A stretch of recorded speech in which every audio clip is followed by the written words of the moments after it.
आप सुन रहे हैं समाचार एजेंसी ऑफ इंडिया का ऑडियो बुलेटिन।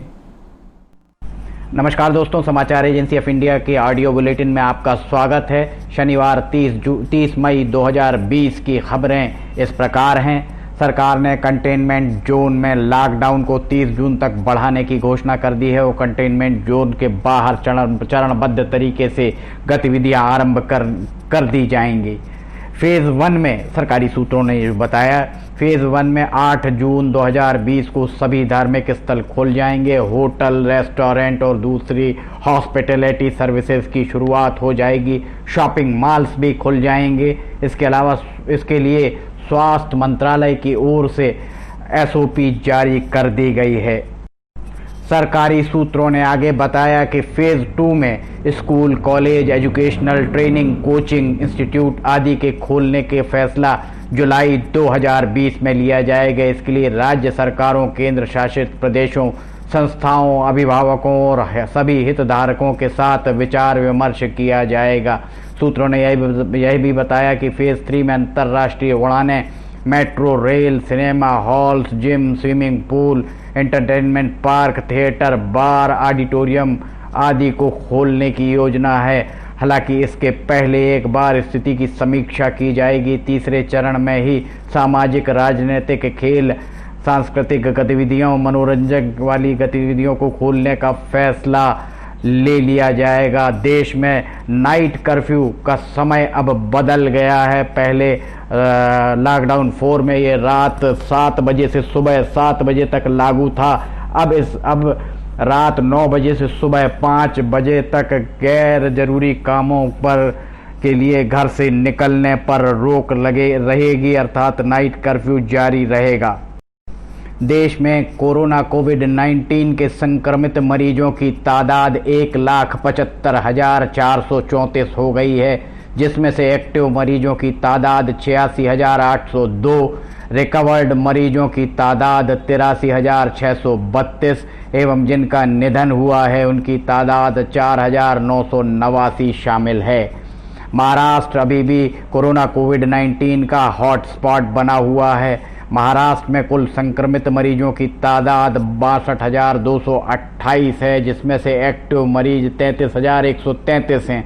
तमिलनाडु में 21,184 कन्फर्म मरीज हैं, जिनमें से 9,021 मरीज एक्टिव हैं। दिल्ली में 17,386 कन्फर्म मरीज में से 9,142 एक्टिव हैं।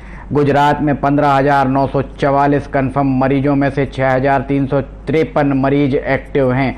राजस्थान में 8,414 कन्फर्म मरीजों में से 2,939 मरीज एक्टिव हैं।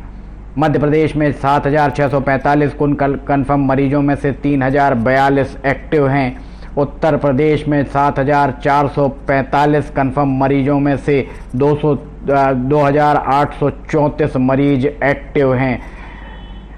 ये उन प्रदेशों की तादाद थी जहां 5,000 से ज़्यादा संक्रमित मरीज अब तक मिले हैं। इधर मध्य प्रदेश से खबर आ रही है कि कोविड-19 के लॉकडाउन को मध्य प्रदेश में 15 जून तक बढ़ा दिया गया है। मध्य प्रदेश के मुख्यमंत्री शिवराज सिंह चौहान ने शनिवार को कहा कि राज्य में 15 जून तक कोरोना लॉकडाउन बढ़ाया जाएगा। मुख्यमंत्री श्री चौहान ने कहा कि लॉकडाउन की अवधि में 15 जून तक बढ़ाई जाने वाली है। वर्तमान स्थितियों में सब कुछ खोल नहीं सकते क्योंकि कोरोना से अभी निपटना है। उन्होंने कहा कि स्कूल 13 जून के बाद खोले जाएंगे। अभी स्कूलों का खुलना तय है, अंतिम फैसला कुछ दिनों बाद लिया जाएगा। कोविड-19 के चौथे चरण वर्तमान में चौथा चरण चल रहा है, जो 31 मई को समाप्त हो रहा है। मध्य प्रदेश के मुख्यमंत्री शिवराज सिंह चौहान ने स्वास्थ्य विभाग के चिकित्सकों को और विभाग के अधिकारियों को निर्देश दिए हैं कि कोविड-19 से अब तक हुई मौतों का विश्लेषण किया जाए। वहीं केंद्र सरकार के भरोसेमंद सूत्रों ने ये इस बात के संकेत भी दिए हैं कि अब एक राज्य से दूसरे राज्य में जाने पर प्रतिबंध पूरी तरह हटा लिया जाएगा। राज्य में भी एक जिले से दूसरे जिले में लोग आ जा सकेंगे, लेकिन सोशल डिस्टेंसिंग का पालन करना अनिवार्य होगा। कहीं आने जाने से पहले किसी की कोई इजाज़त लेने की ज़रूरत नहीं होगी। सूत्रों ने ये भी बताया कि अब राज्य सरकारों को बहुत ज़्यादा ताकतवर बनाया गया है। राज्य सरकारें ही तय करेंगी कि राज्यों में बस मेट्रो सेवाएं किस तरह आरंभ की जाएं। केंद्र सरकार ने प्रतिबंध हटा लिया है, पर राज्य सरकार अपने स्तर पर प्रतिबंध लगाने के लिए स्वतंत्र कर दी गई हैं। इधर सैटेलाइट तस्वीरें इस ओर इशारा करती दिख रही हैं कि सीमा पर हलचल बहुत तेज हो गई है। चीन को जवाब देने के लिए भारत की ओर से भी सैन्य ताकत सीमा पर एकत्र की जा रही है। एक ओपन सोर्स इंटेलिजेंस के द्वारा जो ताज़ा तस्वीरें जारी की गई हैं, उसके अनुसार चीन की सेना और भारतीय सेना आमने सामने ही दिख रही है। प्रधानमंत्री नरेंद्र मोदी ने अपने दूसरे कार्यकाल का पहला साल पूरा होने के अवसर पर देशवासियों को पत्र लिखा है। नरेंद्र मोदी ने कहा है कि जनता ने यह साबित कर दिया है कि भारतीयों की सामूहिक शक्ति और क्षमता विश्व के ताकतवर और संपन्न देशों की तुलना में कहीं अधिक है। प्रधानमंत्री ने कहा कि इतने बड़े संकट की घड़ी में निश्चित रूप से यह दावा नहीं किया जा सकता कि किसी को असुविधा या परेशानी नहीं हुई होगी। उन्होंने कहा कि देश के मजदूर, प्रवासी कामगार, लघु उद्योग के शिल्पकार, दस्तकार, हाकरों और अन्य लोगों को मुसीबत का सामना करना पड़ा है। प्रधानमंत्री ने कहा कि उनकी परेशानी को कम करने के लिए ही सभी एकजुट होकर, प्रतिबद्ध होकर काम कर रहे हैं। वहीं दूसरी ओर कांग्रेस ने भारतीय जनता पार्टी और प्रधानमंत्री के वक्तव्य पर पलटवार करते हुए कहा है कि मोदी सरकार के दूसरे कार्यकाल में शासन पर ज़्यादा ध्यान दिया गया, जबकि इस दौरान राजनीतिक, सामाजिक, आर्थिक नुकसान हुआ है, वह अत्यंत चिंताजनक है। सरकार के दूसरे कार्यकाल का पहला साल पूरे होने पर कांग्रेस ने आरोप लगाया कि सरकार ने आश्वासन ज़्यादा दिए, जबकि उन पर अमल बहुत कम हुआ है। कई ट्वीट्स के जरिए पार्टी ने आरोप लगाया कि कोविड-19 महामारी से जुड़ा प्रधानमंत्री का 20 लाख करोड़ का सहायता पैकेज देश के सकल घरेलू उत्पाद का सिर्फ 0.83% है। शुक्रवार के बाद शनिवार को भी प्री मानसून गतिविधियां जारी रहीं। अनेक क्षेत्रों में बादल गरजे और बूंदाबांदी भी हुई।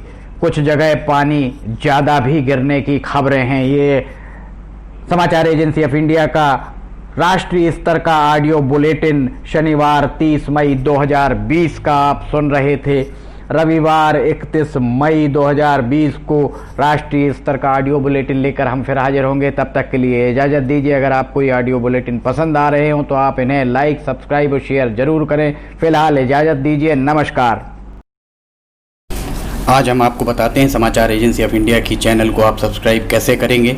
सबसे पहले आप अपने मोबाइल पर ब्राउज़र को खोलिए या तो YouTube को खोलिए। YouTube आपके पास होगा। YouTube पे आप उसके बाद सर्च बटन दबाइए। सर्च में आप लिखिए LIMTYKHARE। इस तरह आप ये स्पेलिंग लिखिए। इसके बाद ये खुला दिखेगा आपको। ये देखिए आप, ये आपको खुला दिख रहा है। इसमें आप देखिए लाल रंग से सब्सक्राइब आपको जो दिख रहा है, सामने दिख रहा है, इसको आप दबाएंगे। जैसे ही आप दबाते हैं उसके बाद इसका रंग लाल नहीं रह जाएगा। इसके बाद इसके दाएं कोने की तरफ जाइए। दाएं कोने में आप देखिए पर्सनलाइज, नन और ऑल आपको दिख रहा है। आप ऑल को क्लिक कर दीजिए। जैसे ही आप ऑल बटन दबाते हैं आपका काम हो जाएगा। इसके बाद आपको समाचार एजेंसी ऑफ इंडिया पर जितने भी वीडियोस डलेंगे वे तुरंत ही आपको मिल जाएंगे। इस तरह से आप समाचार एजेंसी ऑफ इंडिया की वेबसाइट जो है, समाचार एजेंसी ऑफ इंडिया का चैनल, इस चैनल को आप सब्सक्राइब कर लेंगे और आपको एक के बाद एक जितने भी वीडियोस अपलोड होंगे सारे के सारे वीडियोस आपको मिलना चालू हो जाएंगे। इस तरह से आप ज़रूरी जानकारियाँ, ज़रूरी ख़बरों, ज़रूरी अन्य चीज़ों से वंचित नहीं रह पाएंगे। समाचार एजेंसी ऑफ इंडिया का यूट्यूब चैनल आप सब्सक्राइब करें और पल पल की जानकारियां आपको लगातार मिलती रहेंगी। इस तरह आप कर सकते हैं इसे सब्सक्राइब। नमस्कार।